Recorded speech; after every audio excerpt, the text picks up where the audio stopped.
तो बिहार बोर्ड कक्षा 6 हिंदी के आज हम लोग करने वाले हैं चैप्टर 1 से प्रश्न उत्तर। सब बच्चे हम लोग इससे पहला वीडियो में बच्चे क्या है कि अरमान जो कविता का पहला अध्याय बच्चे वहाँ से हिंदी अर्थ को समझ चुके थे।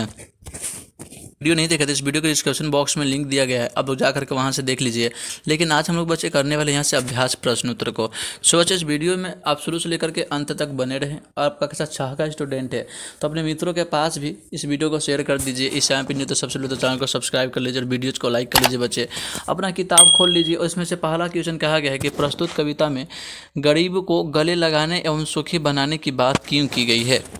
तो बच्चे इसका उत्तर हो जाएगा, समाज में जो लोग गरीब हैं, भिखारी हैं या समाज में जो लोग सहायता से वंचित हैं, ऐसे लोगों को गले लगाने एवं सुखी बनाने से हमारा समाज में समता आएगी, लोग सुखी होंगे। अतः सुखमय समानतापूर्ण समाज की स्थापना के लिए कविता में गरीबी को गले लगाने एवं सुखी बनाने की बात की गई है। बच्चे इसलिए इस कविता में अगर हम बात करते हैं तो इसलिए यहाँ पर गरीब को गले लगाने और सुखी बनाने की बात की गई है ताकि जो समाज में लोग अभी भी गरीब हैं या बच्चे उनको सहायता से वंचित हैं, उनको कुछ सहायता नहीं मिल पा रहा है, कुछ लोगों के मदद से बच्चे इनकी सहायता पहुँचे और ये लोग विकास कर सके। तो इसीलिए बच्चे अगर हम बात करते हैं तो इसमें बताया गया था, ठीक है, गरीबों को गले और सुखी बनाने की बात। उसके बाद बच्चे अगर हम बात करते हैं प्रश्न दूसरा का, तो प्रश्न दूसरा में कहा जा रहा है इस कविता में हारे हुए व्यक्ति के लिए क्या कहा गया है। जो व्यक्ति हार कर बैठे हैं, उम्मीद मार कर बैठे हैं, आप लोग सोचे होंगे उन लोगों के लिए बच्चे इसमें क्या कहा गया होगा। तो बच्चे इसमें जो उत्तर हो जाएगा आपका, किसमें कहा गया है, इस कविता में हारे हुए व्यक्तियों के लिए कहा गया है कि हार कर बैठना या अपने उम्मीदों को मार कर बैठना कायरता एवं अज्ञानता है। बच्चे मूर्खपना है, समझ लीजिए सीधे सीधे मूर्खपना है बच्चे, ठीक है।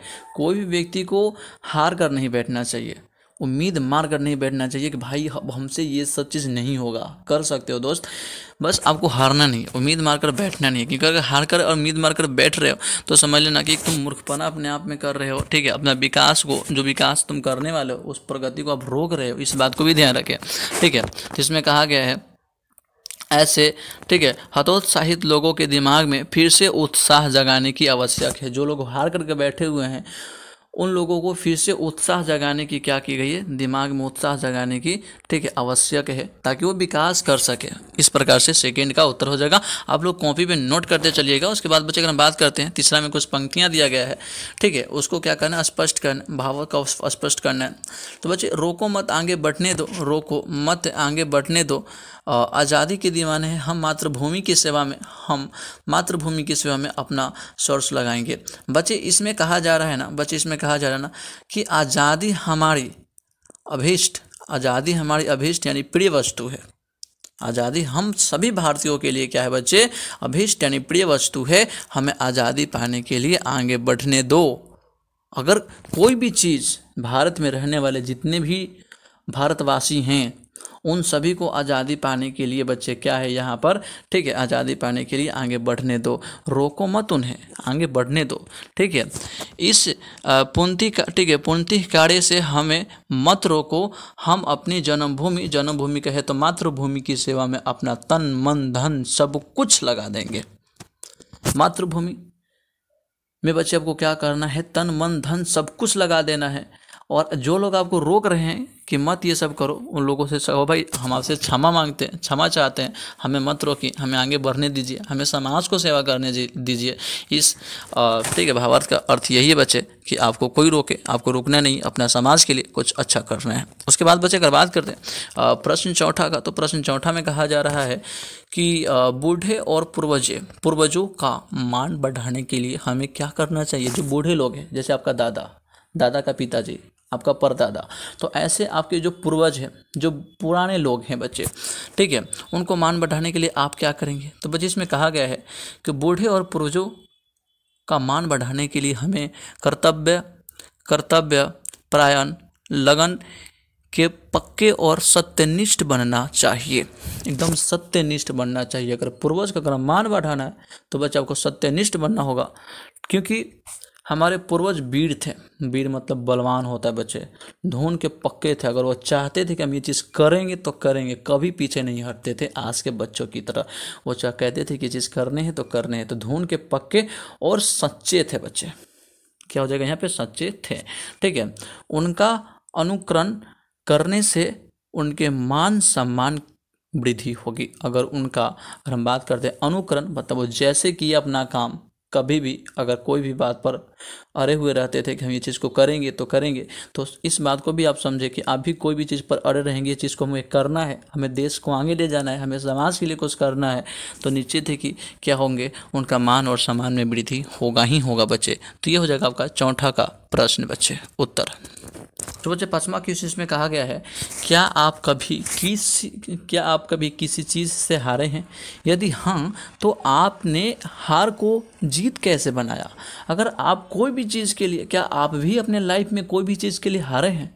अगर हारे हैं तो जीते भी होंगे, तो कैसे जीते, इसके बारे में लिखना है। तो देखिए बच्चे, ये तो उत्तर अपना मन से लिखना होगा ना, क्योंकि बच्चे आप हारे हैं कि नहीं हारे हमें तो नहीं पता, तो इस उत्तर को अपना मन से लिखिए। अगर हारे होंगे, अगर कोई भी चीज़ के लिए हारे होंगे, ठीक है, जैसे लग रहा हो कि अब हमसे पढ़ाई नहीं होगा, हम ये चीज़ को नहीं कर सकते हैं, लेकिन आप फिर से पढ़ाई कर रहे, कंटिन्यू कर रहे हैं ना पढ़ाई, तो आप अगर लाइफ में हारे होंगे और हार कर अगर जीत प्राप्त किए तो कैसे किए, ये क्वेश्चन है। आप उत्तर अपना मन से लिख लीजिएगा। अब हम सबको बच्चे आगे चलने चाहिए। आगे प्रश्न कहा गया है, पाठ से आगे अगर हम बात करते हैं पहला क्वेश्चन का, तो इस कविता का कौन सा अंश आपको ज़्यादा झकझोरता है, विवेचना कीजिए। तो बच्चे अगर हम बात करते हैं तो इसमें कहा गया ना, तो इस कविता का वह अंश हमको ज़्यादा झकझोरता है जिसमें कवि ने कहा है, मतलब जो कवि हैं वो कवि कहे हैं कि जो लोग गरीब भिखारी हैं, जिन पर न किसी की छाया है, हम उनको गले लगाएंगे, हम उनको सुखी बनाएंगे। ये हमें बहुत झकझोर लेता है। भावार्थ ये जो लिखा गया है ना, पढ़ लेने के बाद अंदर से बच्चे एकदम लगता है कि भाई एक ऊर्जा पैदा हो रहा है, क्योंकि आज भी हमारा समाज विषमतापूर्ण है। समाज के बहुत लोग गरीब हैं। समाज में ये मत समझो कि सभी अमीर ही होते हैं, अमीर से ज़्यादा गरीब लोग होते हैं। भिक्षाटन करके जीते हैं, भिक्षा मांग के वो लोग, गरीब लोग जीते हैं। समाज में कुछ लोग सहायता से वंचित होने, सहायता कोई भी प्रकार का नहीं मिल रहा है, कोई भी प्रकार का सहायता नहीं मिल रहा है, सहायता से वो लोग वंचित हैं। ऐसे लोगों की सहायता करके ही ठीक है समानतापूर्ण सुखी समाज की स्थापना संभव है। तो जो लोग बच्चे भिक्षाटन यानी भीख मांग करके, और जो लोगों को सहायता से वंचित है, सहायता नहीं मिल रहा है, तो समाज में इन लोगों को ही अगर मदद आप करते हो तो आपका समाज जो है एक समाज में एक अच्छा समाज बनेगा, एक सुखी समाज बनेगा। इस बात को आप ध्यान रखें। उसके बाद बच्चे अगर बात करते हैं प्रश्न दूसरा का, तो प्रश्न दूसरा में कहा जा रहा है, आपको भी कुछ शौक या अरमान होंगे, उनको पूरा करने के लिए आप क्या करना चाहेंगे? आप सभी बच्चे को जो वीडियो देख रहे हैं उनको भी कुछ न कुछ शौक होगा, अरमान होगा, और उनको पूरा करने के लिए आप क्या करेंगे? तो बच्चे इसका उत्तर हो जाएगा, हमारा भी शौक या अरमान है वो, ठीक है, हमारा भी शौक या अरमान है कि समानतापूर्ण, बच्चे ये नहीं होगा, ठीक है, समानतापूर्ण सुखी समाज की स्थापना करना, मतलब एक अच्छा समाज बनाने का हमारा शौक़ है। मैं अपना शौक़ बता रहा हूँ, अपना अपना शौक़ लिखिएगा बच्चे यहाँ पे। जो लोग समाज में गरीब हैं, जो लोग समाज में गरीब हैं, जिनको कोई मदद नहीं करता है, ऐसे लोगों की मदद कर उनकी सुखी बनाना ही हम अपना कर्तव्य बनाना चाहेंगे। जो समाज में अमीर अमीर लोग हैं और गरीबों के लिए कुछ नहीं करते हैं, तो मेरा इच्छा है कि हम उन गरीबों को बहुत ज़्यादा से ज़्यादा जितना हो सके उतना मदद करूं, ताकि उनका जीवन जो है एक सुखमय बन सके बच्चे। तो अपना राय लिखिएगा इसमें उत्तर में बच्चे। अगर हम बात करते हैं तीसरा क्वेश्चन का, तो तीसरा क्वेश्चन है, जन्मभूमि या मातृभूमि के प्रति कैसा लगाव होना चाहिए? जो आपका जन्मभूमि है या जो आपका मातृभूमि है बच्चे, उसके प्रति आपका कैसा लगाव होना चाहिए? तो बच्चे इस पर बात करते हैं उत्तर का, तो जन्मभूमि या मातृभूमि के प्रति हमारा सेवा का लगाव होना चाहिए। हमेशा सेवा के लिए सोचिए, इस बात को अपना के लिए कभी नहीं सोचिए, ठीक है। सेवा के लिए, समाज को आगे बढ़ाने के लिए, समाज में गरीबी को दूर करने के लिए, समाज में सभी को एक अच्छा राय देने के लिए, अच्छा सीख देने के लिए कि समाज ताकि आगे बढ़ सके। बच्चे जितना आपको पता है उतना समाज में लगा दीजिए, सिखा दीजिए। कभी एटीट्यूड में नहीं रहिए, घमंड में नहीं रहिए, अहंकार में नहीं रहिए, इस बात को ध्यान रखिए। तो जन्मभूमि या मातृभूमि के प्रति हमारा सेवा का लगाव होना चाहिए, क्योंकि जन्मभूमि से बढ़कर कुछ नहीं है। जन्मभूमि से बढ़कर कुछ नहीं है। जहाँ आप पले हैं, बड़े हैं, जहाँ आपका जन्म हुआ है, जहाँ से आप बड़े हो गए हैं, वहाँ से भैया जन्मभूमि से कोई भी, ठीक है, जन्मभूमि से बढ़कर कुछ भी नहीं आपके आगे, इस बात को भी ध्यान रखें। अतः जन्मभूमि की सेवा में या उसके उत्थान में हमें तन मन धन सब कुछ लगा देना चाहिए। श्री राम जी ने कहा था, ठीक है, श्री राम जी भी कहे थे, यहाँ थे हो जाएगा, ठीक है, थे कि हे लक्ष्मण, माता और मातृभूमि स्वर्ग भी अधिक सुखकारी है। जैसे माता एक सुखकारी है, वैसे ही आपका मातृभूमि जो है वो भी एक सुखकारी है। जननी जन्मभूमि च स्वर्गादपि गरीयसी। तो ये भगवान राम कहते हैं कि जैसे एक माता सुखमय होती है, वैसे ही आपका मातृभूमि भी सुखकारी होती है। उसके बाद बच्चे बात करते हैं प्रश्न चौथा का। तो यदि आप चाहते हैं कि देश आप पर अभिमान करे तो इसके लिए आपको क्या काम करना होगा? इसका उत्तर हो जाएगा, हम चाहते हैं कि देश हम पर अभिमान करे, इसके लिए हमको अपने आप में देवत्व का गुण लाना होगा। ठीक है, दीन दुखियों की सेवा तथा हस्तोत्साहित लोगों का उत्साह बढ़ाना होगा। मातृभूमि की सेवा करना होगा तथा अपने इरादे के पक्के होना होगा और कर्तव्यनिष्ठ और सत्यप्रिय होना होगा। कर्तव्यनिष्ठ और सत्यप्रिय होना होगा। तो ये चौथा बच्चे हो जाएगा, चौथा का उत्तर।